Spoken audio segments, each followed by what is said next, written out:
എല്ലാവർക്കും നമസ്കാരം. ഞാനിന്ന് കിഴക്കിൻ്റെ കൈലാസമായ ശ്രീ ഈശ്വരപ്പാറ ശ്രീ മഹാദേവ ക്ഷേത്രത്തിൻ്റെ മുന്നിലാണ് നിൽക്കുന്നത്. നമ്മുടെ ക്ഷേത്രത്തെപ്പറ്റിയും ഇന്ന് ഇവിടെ നടക്കുന്ന പൊങ്കാലയെപ്പറ്റിയും ഒക്കെയുള്ള ഒരു ചെറിയൊരു വീഡിയോ ആണ് ഞാനിവിടെ ചെയ്യാനായിട്ട് പോകുന്നത്.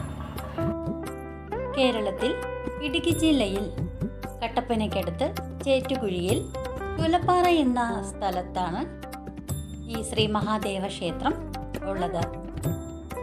ഇടുക്കി ജില്ലയിലെ ഏറ്റവും ഉയരം കൂടിയ പ്രദേശമാണ് ചുലപ്പാറ എന്ന ഈ പ്രദേശം. വളരെ പ്രകൃതി രമണീയമായ ഒരു സ്ഥലം കൂടിയാണ് ഇത്. ഇന്ന് നമുക്ക് ഈ ശ്രീ മഹാദേവ ക്ഷേത്രത്തിൽ ഭദ്രാദേവിക്ക് പൊങ്കാല സമർപ്പണമാണ്. ആ പൊങ്കാല വിശേഷത്തെ പറ്റിയാണ് ഇന്ന് ഞാൻ നിങ്ങളുമായിട്ട് പങ്കുവയ്ക്കാൻ പോകുന്നത്. നമ്മുടെ ഈ ക്ഷേത്രത്തെ പറ്റി വളരെ വിശദീകരണം നൽകുന്ന ഒരു വീഡിയോ ഞാൻ ചെയ്യുന്നുണ്ട്. ഇന്ന് നമുക്ക് നമ്മുടെ പൊങ്കാലയും അതിനോടനുബന്ധിച്ച് ഉള്ള ചടങ്ങുകളൊക്കെ ഈ ഒരു വീഡിയോയിൽ കൂടെ കാണാം.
ഇഷ്ടമായെങ്കിൽ ലൈക്ക് ചെയ്യുവാനും ഷെയർ ചെയ്യുവാനും സബ്സ്ക്രൈബ് ചെയ്യുവാനും ശ്രമിക്കണേ. അതോടൊപ്പം ഞാനിടുന്ന ഓരോ വീഡിയോയും നിങ്ങൾക്ക് ലഭിക്കുന്നതിനായി ബെല്ലൈക്കൺ കൂടി ഒന്ന് സ്പർശിക്കുക. അടുത്തൊരു വീഡിയോയുമായിട്ട് നിങ്ങളുടെ മുന്നിൽ വരും വരെ നന്ദി, നമസ്കാരം.